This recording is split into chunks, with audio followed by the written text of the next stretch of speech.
अंगद ने रावण को बताया मृत्यु के 14 प्रकार रामचरितमानस में। रामचरितमानस के एक कथा के अनुसार जब राम रावण युद्ध चल रहा था तब अंगद ने रावण से कहा, तू तो मरा हुआ है, मरे हुए को मारने से क्या फायदा। इस पर रावण बोला, मैं जीवित हूँ, मरा हुआ कैसे है। अंगद बोले, सिर्फ सांस लेने वालों को जीवित नहीं कहते, सांस तो लोहार का धोकनी भी लेती है। तब अंगद ने मृत्यु के 14 प्रकार बताए, जो इस प्रकार हैं। अंगद ने कहा, कोल काम्बस कृपीन विमूढ़ा, अति दरिद्र अजसी अति बूढ़ा, सदा रोग बस संतन क्रोधी, विष्णु विमुख श्रुति संत विरोधी, तनु पोषक निंदक अगखानी, जीवत शव सम 14 प्राणी। इस श्लोक के द्वारा अंगद ने मृत्यु के 14 प्रकार बताए। अगर मनुष्य इन 14 स्थितियों में से किसी भी स्थिति में है तो ऐसे मनुष्य को मरा हुआ माना जाता है।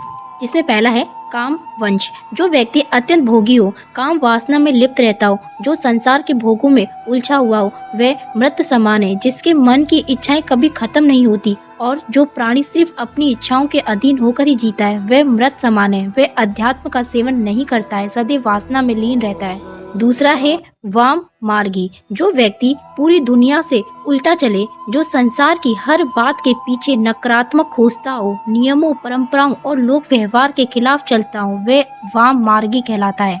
तीसरा है कंजूस, अति कंजूस व्यक्ति भी मरा हुआ होता है। जो व्यक्ति धर्म कार्य करने में, आर्थिक रूप से किसी कल्याणकारी कार्य में हिस्सा लेने में हिचकता हो, दान करने से बचता हो, ऐसा आदमी भी मृतक समान ही है।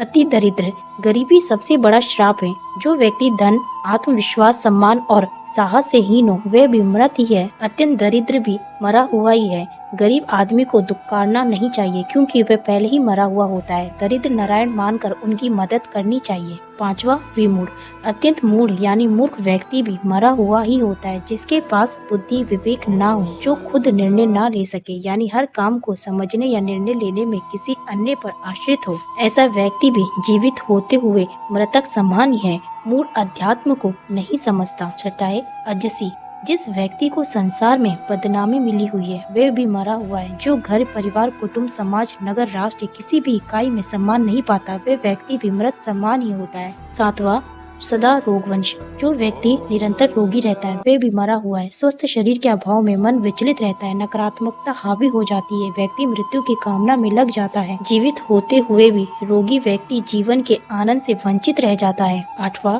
अति बूढ़ा, अत्यंत वृद्ध व्यक्ति भी मृत समान होता है क्योंकि वह अन्य लोगों पर आश्रित हो जाता है। शरीर और बुद्धि दोनों अक्षम हो जाते हैं। ऐसे में कई बार वह स्वयं और उसके परिजन ही उसकी मृत्यु की कामना करने लगते हैं ताकि उसे इन कष्टों से मुक्ति मिल सके। नौवां सतत क्रोधी, हर समय क्रोध में रहने वाला व्यक्ति भी मृतक समान ही है। ऐसा व्यक्ति हर छोटी बड़ी बात पर क्रोध करता है। क्रोध के कारण मन और बुद्धि दोनों ही उसके नियंत्रण से बाहर होते हैं।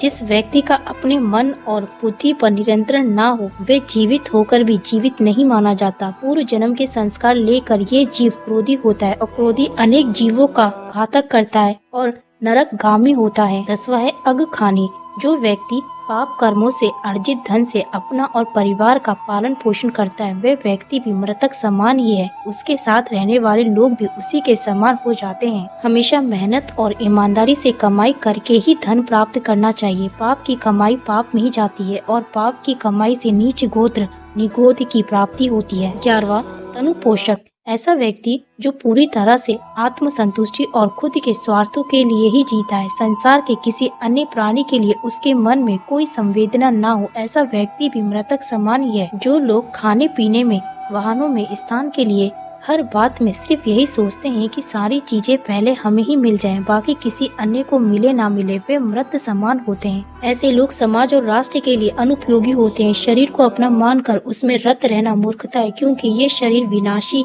है, नष्ट होने वाला है। 12वां निंदक व्यक्ति, अकारण निंदा करने वाला व्यक्ति भी मरा हुआ होता है, जिसे दूसरों में सिर्फ कमियां ही नजर आती है। जो व्यक्ति किसी के अच्छे काम की भी आलोचना करने से नहीं चूकता है, ऐसा व्यक्ति जो किसी के पास भी बैठे तो सिर्फ किसी न किसी की बुराई ही करे, वे व्यक्ति भी मृत समान होता है, पर निंदा करने से नीच गोत्र का बंधन होता है। 13वां, परमात्मा विमुख। जो व्यक्ति ईश्वर यानी परमात्मा का विरोधी है, वह भी मृत समान है। जो व्यक्ति ये सोच लेता है कि कोई परम तत्व है ही नहीं, हम जो करते हैं वही होता है, संसार हम ही चला रहे हैं, जो परम शक्ति में आस्था नहीं रखता, ऐसा व्यक्ति भी मृत माना जाता है। 14वां, श्रुति संत विरोधी। जो संत ग्रंथ पुराणों का विरोधी है, वे भी मृत समान है। श्रुत और संत समाज में अनाचार पर नियंत्रण का काम करते हैं। अगर गाड़ी में ब्रेक ना हो तो कहीं भी गिरकर एक्सीडेंट हो सकता है।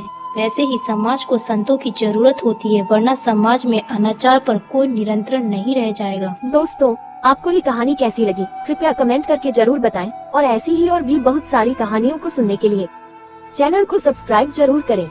धन्यवाद।